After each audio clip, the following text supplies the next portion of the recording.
आज हम एक ऐसी देवी की कहानी में उतरेंगे जिनके नाम में ही जीत का वादा है। हम बात कर रहे हैं मां जयमाला की, यानी विजय की माला पहनाने वाली देवी। चलिए सबसे पहले तो इस नाम को ही समझते हैं। जयमाला ये दो शब्दों से बना है, जय यानी जीत और माला यानी हार। तो मतलब क्या हुआ? मतलब बिल्कुल सीधा सा है, वो शक्ति जो हर हाल में, हर संघर्ष में अपने मानने वालों को विजय का हार पहनाती है। तो ये कहानी शुरू होती है एक बहुत ही अजीब, एक बहुत ही गहरे संकट से। जरा सोचकर देखिए, एक ऐसी दुनिया के बारे में जहां जीत नाम की चीज ही जैसे गायब हो गई हो। एक ऐसा दौर जब हर कोशिश, हर मेहनत का नतीजा सिर्फ नाकामी था। हालत इतनी खराब हो चुकी थी कि देवता तक परेशान थे। उनकी बड़ी बड़ी रणनीतियां, उनके सारे दांव पेच सब उल्टे पड़ रहे थे। वो हर मोर्चे पर बस हार रहे थे। और जब देवताओं का ये हाल था तो फिर इंसानों की तो बात ही क्या करें। कोई व्यापार कर रहा है, कोई तपस्या, कोई बस अपना रोज का काम। हर मेहनत का फल शून्य, बल्कि उल्टा ही मिल रहा था। सारे प्रयास बेकार जा रहे थे। पर ये सिर्फ ऐसा नहीं था कि बस किस्मत खराब चल रही थी। नहीं, बात इससे कहीं ज्यादा गहरी थी। असल में पूरे ब्रह्मांड से जीत की जो ऊर्जा होती है ना, जिसे जय तत्व कहते हैं, वही खत्म हो रही थी। और इस सारी की सारी निराशा के पीछे, इस अंधेरे के पीछे एक चेहरा था, एक मायावी दानव का। नाम था उसका अजायासुर। वही था इस पूरी गड़बड़ की असली जड़। अब ये अजयासुर जो था ना, वो कोई आम दानव नहीं था जो बस लड़ाई करता हो। नहीं, उसका तरीका बहुत बहुत ही ज्यादा शातिर था। वो सीधे लड़ता नहीं था, वो तो सफलता की जड़ पर वार करता था।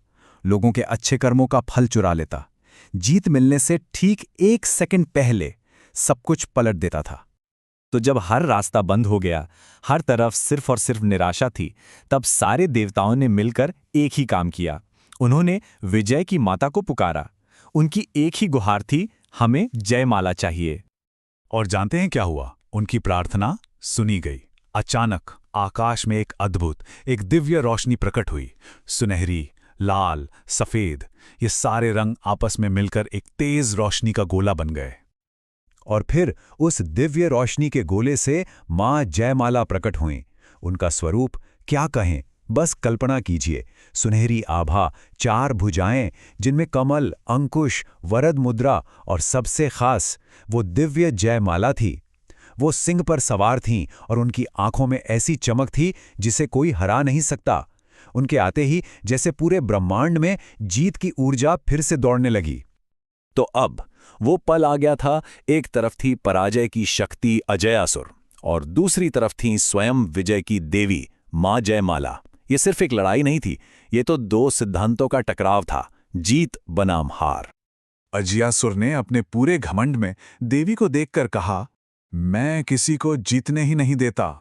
इस पर मां जयमाला बस मुस्कुराईं और उन्होंने जवाब दिया, तू विजय को रोकता है और मैं विजय को जगाती हूं।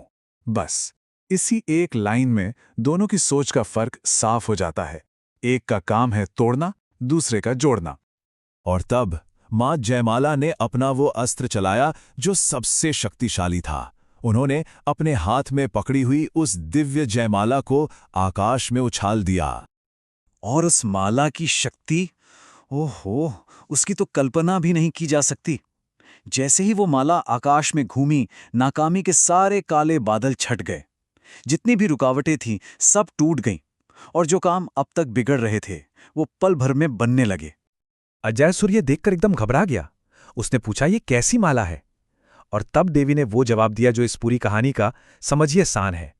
उन्होंने कहा, ये विजय का धागा है और इसे काटना किसी भी असुर के बस में नहीं।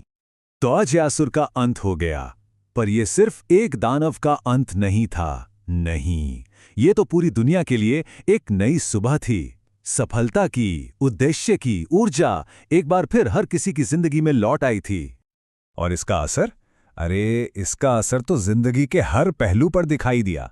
युद्ध में जीत मिलने लगी, व्यापार में तरक्की होने लगी, परिवार के मसले सुलझने लगे, बच्चों की पढ़ाई अच्छी होने लगी, साधना में सिद्धि मिली और यहां तक कि लोगों की सेहत भी सुधरने लगी।